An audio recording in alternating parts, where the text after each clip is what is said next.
Welcome to Alaska Family Connection. My name's Hunter Mizar, and I have the privilege of being District Superintendent of the Alaska District. This weekend, I'm in beautiful Ketchikan, Alaska, one of our furthest churches away from everything else. I'm here with Peter Epler. Peter, I'm here in Ketchikan, and you're actually closer to Seattle by far, yes, than you are to Anchorage. Yes. It took me quite a while to get here. I had 3 stops to get here, and it's kind of an all-day event to get from Anchorage to here. Yeah, you actually spend more time on the ground waiting in airport parking lots than you do in the air flying. Yeah. Which is weird. It's a very unique and beautiful place, though. It is. Yeah. So tell us, how did you first sense this calling into ministry? Where did that start from? Well, I always say kicking and screaming. Okay. It wasn't my initial plan. What was the original goal? Peter, growing up, growing small, I was going to be an archaeologist and find dinosaur bones, and then that kind of transitioned to the medical field, so I thought I'd go pre-med and be a doctor. Yeah. I knew I wanted to help people. That was kind of the undergirding idea. And then I met a girl in high school, and it radically changed everything. So I was raised Catholic by parents who are, one is agnostic and one is kind of a buffet style, Eastern influenced kind of faith. Okay. And they mutually decided to raise me Catholic because they decided it was a middle of the road faith, and they wanted me to have the option to decide once I grew up. And were you like every Sunday? For my young years, yes. Okay.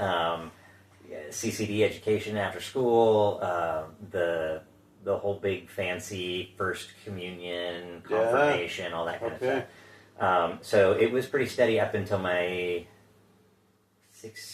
was 16, which was the year of confirmation, and my parents were like, "We started this, you have to finish it.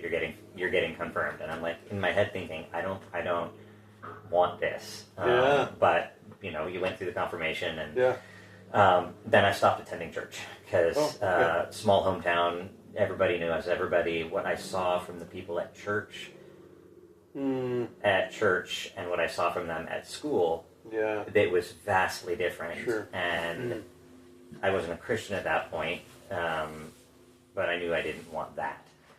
So I stopped attending, but then there was this girl who attended high school with me, and we had kind of rubbing shoulders throughout the course of our high school years. She was the kind of girl that invited everybody to church. She wore like the Christian t-shirts where you take like a regular brand, like the 7-Up brand, and then make it the Jesus-y kind of. Yeah. She had so many of those. Which was very popular, like in the 90s. Incredibly popular, yes.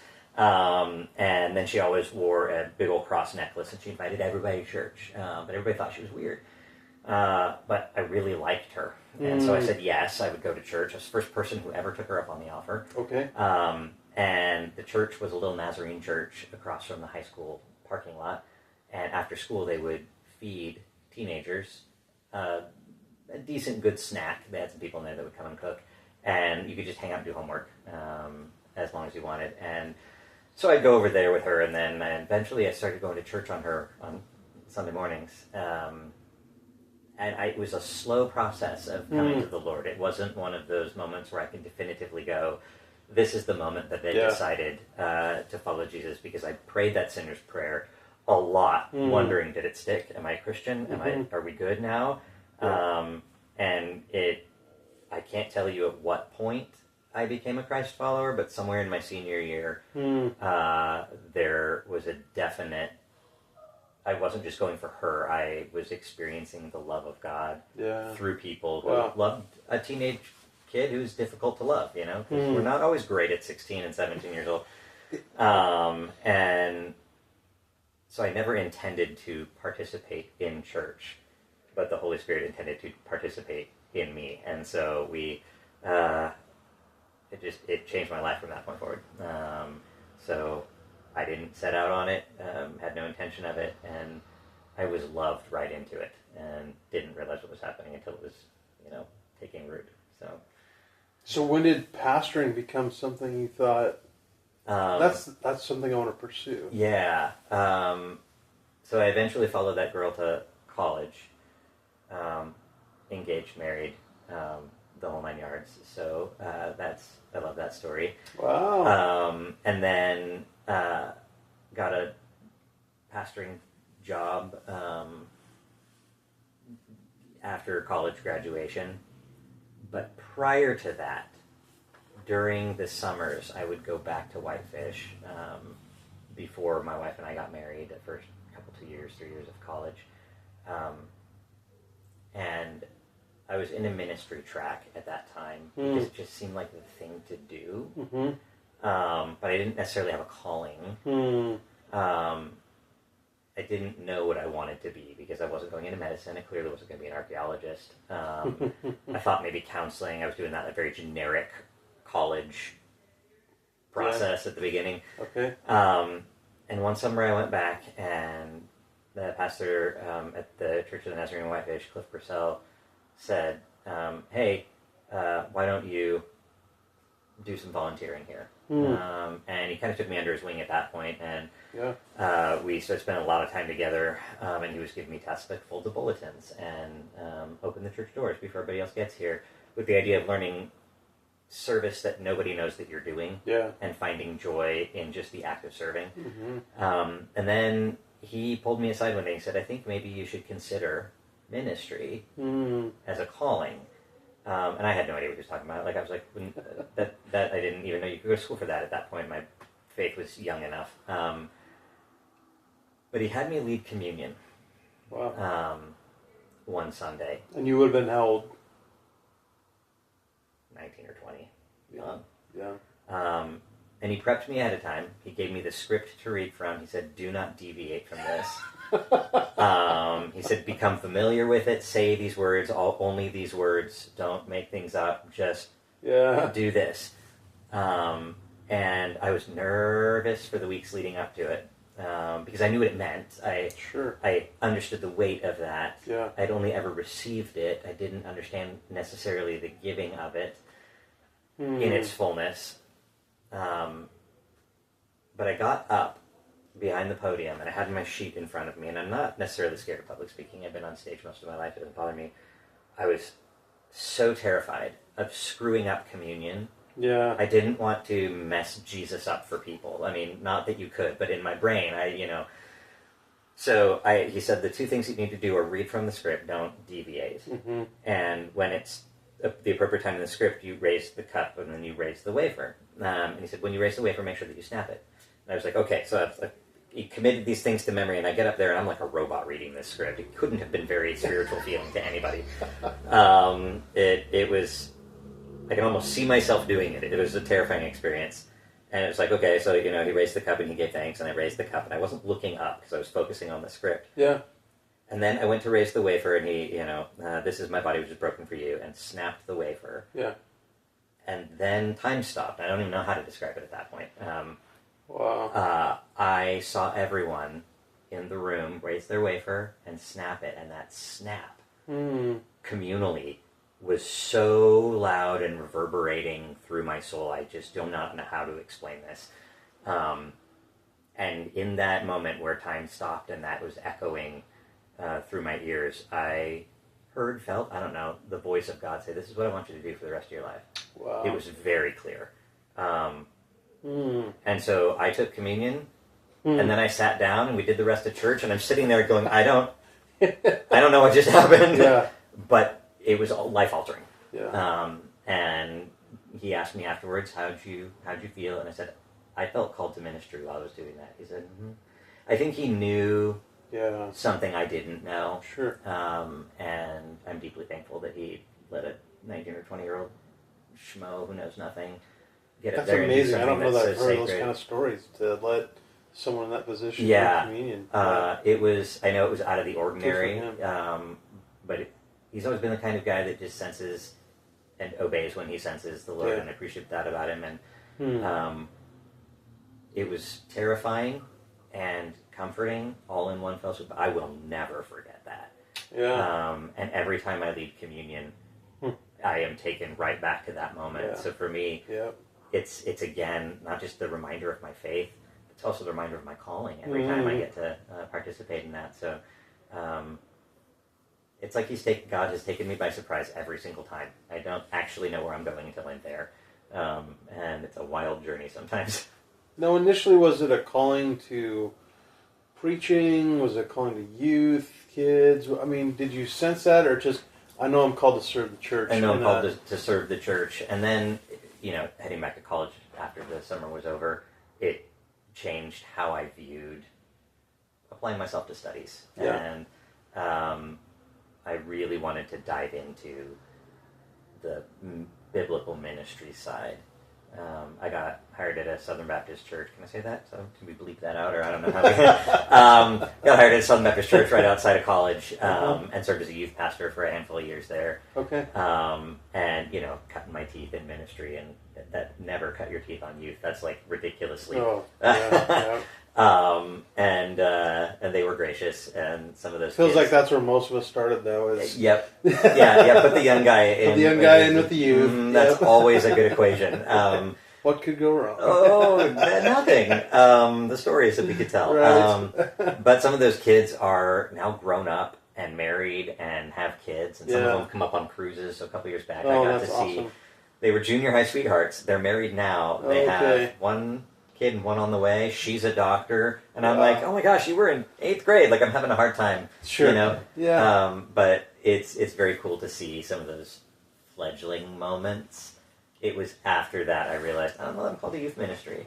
Like, I like my sleep. Yeah. And lock-ins are not my... I don't think there's much spiritual things that happen in lock-ins. No, a lot of sugary things that happen. Right. But, yeah, I think in the period between youth ministry and then the recession in Southern California, and we had to sell our home, and we moved back with my dad in Montana, me, my wife, my dog, my baby, all in one room. I couldn't get hired for 2 years. Nobody in that economy was hiring. Couldn't get hired at McDonald's, couldn't get hired at a grocery store, nowhere. And it was during that time that I was serving as an interim in Whitefish, because Cliff had just left.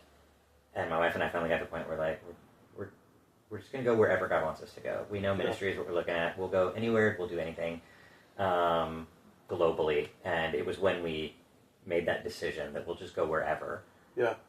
We got the phone call from Alaska for the senior pastor role here, and we were like, yeah, no, we're not into Alaska. But so you had sent your resume to the Alaska district, though? Yes. Okay. I had my, I'd gone through the rigorous process on the Rocky Mountain District to get my license, and boy, was it rigorous. That board of ministry was intense. And they approved my license, but I wasn't ordained. Okay. In the Nazarene denomination. Obviously hadn't finished all that process. Yeah. And so we applied to the places we didn't want to go, because we'd never applied to the Nazarene denomination before, and the application process is so different than, say, the Southern Baptist Church. Just drastically different. And so we thought, we'll figure out what the process is like by applying to places we didn't want to go. Nevada, Southern California, like the deserty areas is a no-go for us. Alaska, Hawaii, like, it's too away. We didn't want to do any of that. It was like 24 hours. And Pastor Hartley said, hey, I think I've got a church you would be good for. And I said, I don't think you understand. We don't want to come to Alaska. This was just supposed to figure out the process. And he says, great, I'll have the church call you. And the church called us, and I mean, we'd already committed to go wherever the Lord, and so we figured we might as well push the door open and see what happened. Did a few interviews, flew down, up. Now, was Zoom a thing, or that was all just phone conversations? I don't know that it was Zoom, but it was some sort of some kind of video. It might have actually been FaceTime, for all I know. Mm-hmm. Actually, that might have been it, because it was a phone on the end of the table, I think. But we did a couple interviews over the phone, and then flew up for our interview weekend, and my wife and I were still hesitant, because we're like, Alaska, like igloos and no internet, like penguins, like we had ideas that were not at all accurate. And we stepped off the plane, and it was a sunny day, like 70, and the sea, the brine of the sea was Which just right. isn't common. No. And we didn't know that. We were told regularly, don't expect this. This isn't normal. Yeah. But it was absolutely stunningly beautiful. And our plane parked where we weren't using the jetway. We had the stairs. We had to go down onto the tarmac and then walk in. And we both hit the top of the stairs at the same time. The salt air was different than the Montana air, and something, again, a Holy Spirit moment. We both knew instantly at that point. For us, this interview weekend's a formality. We felt before you even really we hadn't even gotten off the plane technically. Wow, that's amazing. So whether or not we were hired, we had an immense amount of peace about the weekend, which was really nice to not be stressed about an interview. Got the tour, did all the fun stuff. Sat at a board meeting, all the interviewee things that are businessy and administrative, and then got to preach on Sunday. And I brought a message that I preached before, and my wife's like, "This is one of the best things you've ever preached. Do this one, show them this side of you." Yeah. It was singularly the worst delivery of a sermon I have ever preached in my entire life, including my first sermons ever in undergraduate, which were objectively a trash pile. My delivery was so bad that I don't know how people followed that message. And I remember... Was it nerves? What got to you that day? I literally have no idea. Interesting. I mean, you've preached for years. Sometimes you just have that day that's just off. Yeah, that happens. And you never want it to be on an interview day. Yeah. And my wife is incredibly introverted and quiet and sweet and wonderful, and I love her to pieces. But she can't hide the facial expressions. And she's sitting in the front row trying very hard to be the dutiful pastor's wife, Right. supportive. But she's looking at me, and when I look at her in the front row, her eyes are like, "What the heck, man? Land the plane already. Just be done." And I mean, I chuckle. I love that about our relationship. And so I go sit down, and she puts her arm around me, and it looks from the back, I'm assuming, so spiritual and holy, and look at this, But she's whispering in my ear, "That was abjectly terrible, and if anybody hires you after that, it's the work of God." And she was right. Wow. I mean, hands down. And That's tough to hear, though. I knew it, though. I mean, there was no denying it. And it was a unanimous vote, yes. So we chuckled. And how many about years that. ago was that? 13 and a month. 13 years ago. Yeah. Wow, that's amazing. And it's not always been easy, but it's always been good. And Do you feel like you understood the dynamics of living on an island? I mean, this is... I mean, there's a different mentality yes. to be able to survive in Alaska on an island. You need the by grace. yourself. You need the grace of God for island living. Yeah. It's a special section of God's grace because I remember, my first 2 or 3 years. Because there's lots of long, cloudy days, lots of, darkness. Yep. Plus, you're isolated. Mm-hmm. I mean, how long did it take for you to kind of embrace and say? Because you love Ketchikan now. I would not move unless God had me move. Yeah. I absolutely love it. And it's just a rainy, drizzly day today, and it's just beautiful. I love it. I don't think the climate was hard to get acclimated to. And we're from northwestern Montana, so we were used to kind of darker hours.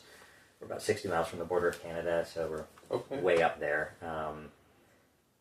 And that wasn't the hard part. I think the hard part was getting involved culturally and understanding the culture of island community and the culture of the First Peoples here.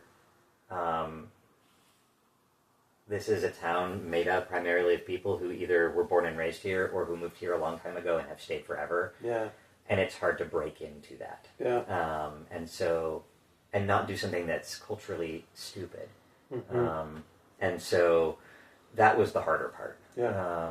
Was trying to be assimilated into a culture, and some of these things are just really dumb, but they make a big difference. And so it's one of the advices I give people when they move here, and they're or they come to church and they're like, "Hey, we're deciding whether or not we want to move here," and we're like, "Great, here's some things you should probably be aware of." Yeah. And some of them are just downright stupid. Like Easter stuff is out right now in our stores.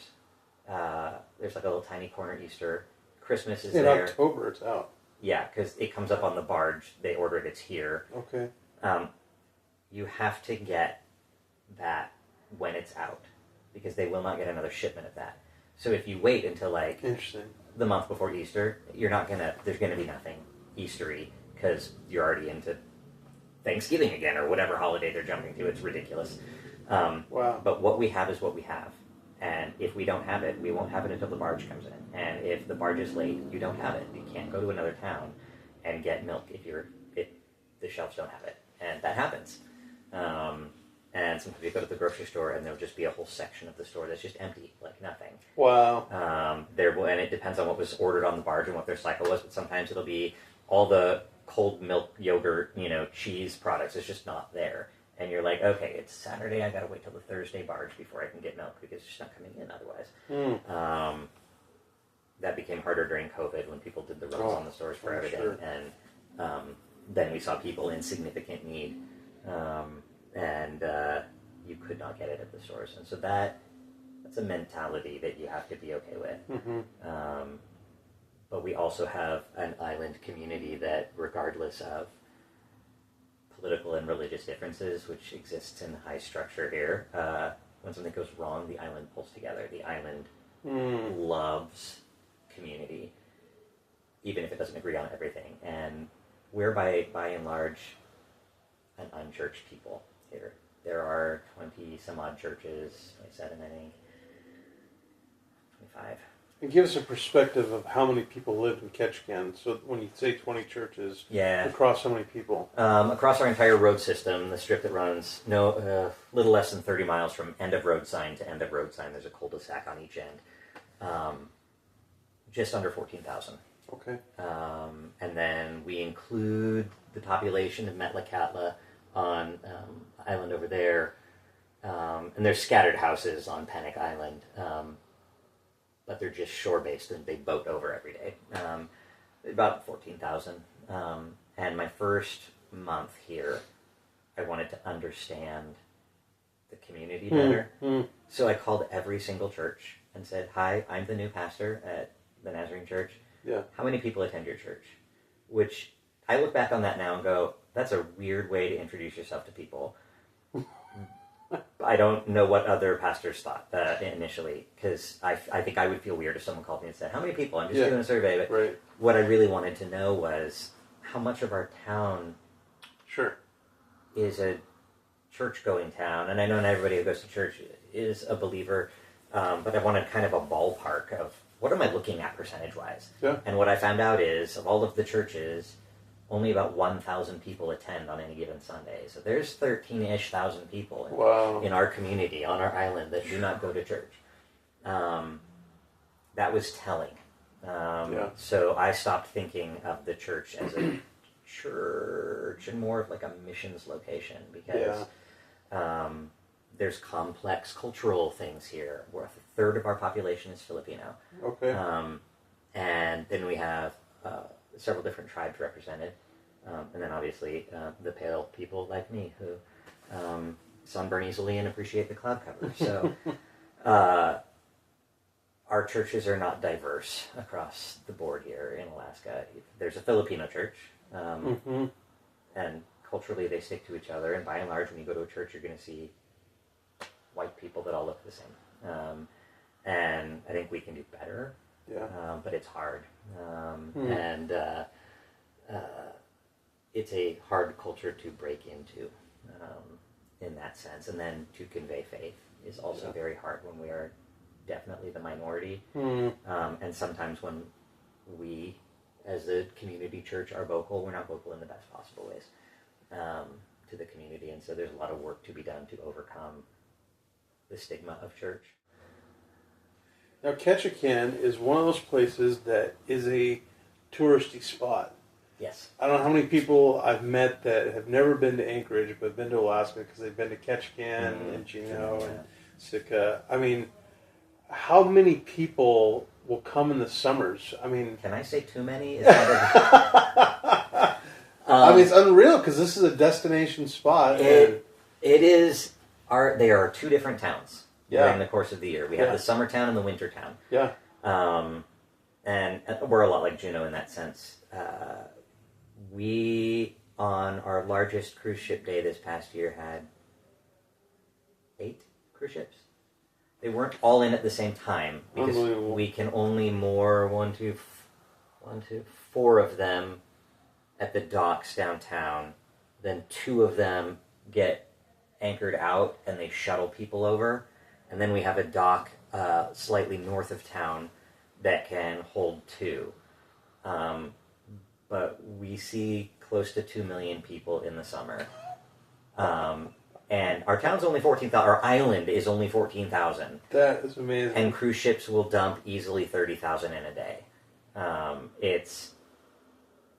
just don't go there. That's amazing. I don't go to the tourist side of town during ship season hours because it's too many people. It starts in May or really June? When does it really start? May. Okay. I think early May. Some of our best weather. It kind of wraps up in August? October. Does it go all the way in September? Oh, October. Late September, early October, depending on... Okay. Yeah. But we're definitely done by October. And it's a lot of people all the time. Yeah. But it balances out the city's budget in a lot of ways. Yeah. When COVID happened and we didn't have cruise ships coming, not only did pretty much every mom and pop, tourist business struggle, a lot of them closed and had to move. We lost a lot of families from that.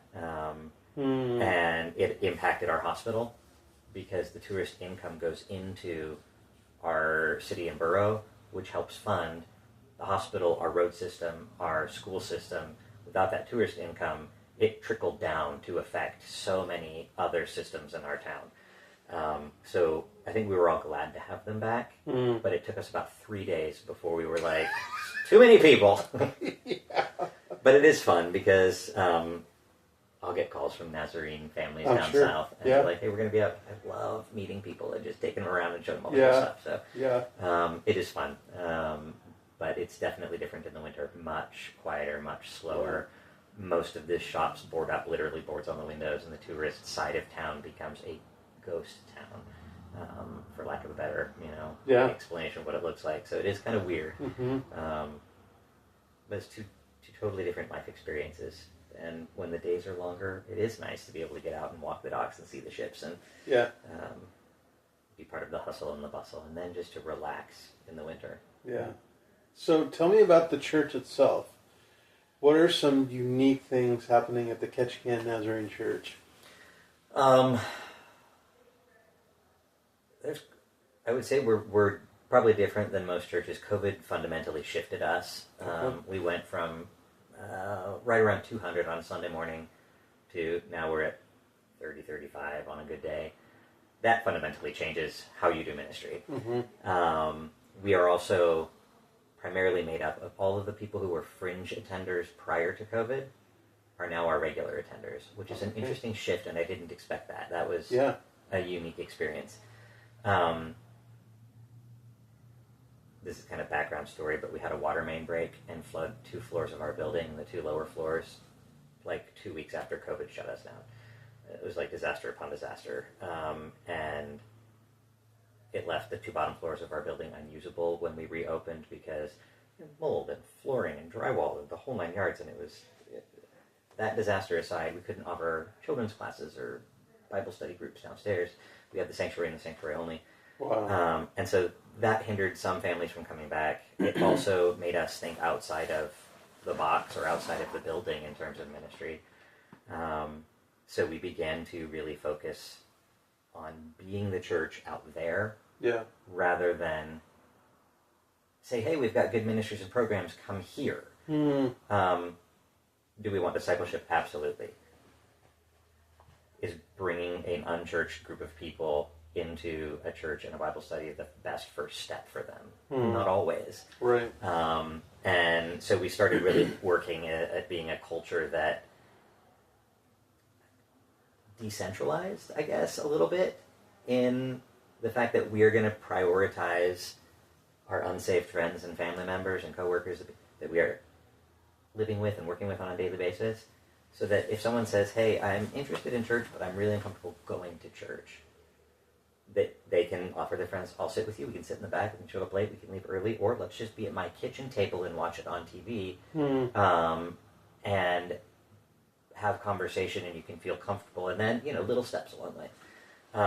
So we've seen a lot of really good conversations happening in people's homes now. Yeah. And then we gather for worship on a Sunday to fuel the believers to go back out and do that. I would love to have programs again. We grow numerically to make that happen a little bit, but it's weird to think that I think we might actually be spiritually healthier now than we were at 200. Yeah. And formationally, in my heart as a pastor, I think that whole COVID shutdown, water damage, disaster of a couple of years made me really evaluate, what does success look like in a church? Right. Is it numbers? Is it butts and seats? Is it number of programs that we offer? Is it being the cool church? Because there's always this competitive nature you never want to have, but like, that church did that, maybe we need to do that cooler, Yeah. And sometime in the middle of the COVID break, I was like, I'm done doing it. I don't want that anymore. So we don't play the church anymore. We just try and do it. And so we have soup once a month together as a congregation. After church, we bring potluck style stuff. Whoever can bring it brings it. Whoever doesn't, that's okay. We get jars, like old spaghetti sauce jars, and let me clean them out. Because there's always more soup. And we give it out to anybody who's there so people can take soup home. So we get homeless trickling in and having soup. And that's kind of neat. Anybody and anybody's welcome there.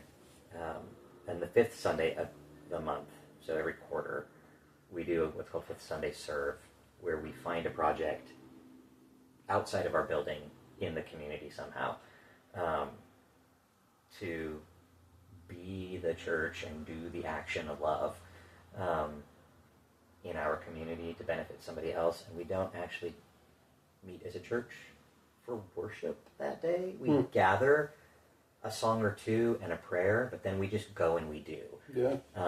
And we've started looking at our Fifth Sunday Serve as this opportunity. It's like a bonus Sunday. But we've contacted the women's shelter, the homeless shelter. We don't have a food bank, but there are other organizations that kind of fill those gaps. And we're on their list to call when projects come up so that we can schedule out the projects in advance. So pretty much do any project, whatever the Lord lays on us for that quarter. So, that's great. Yeah.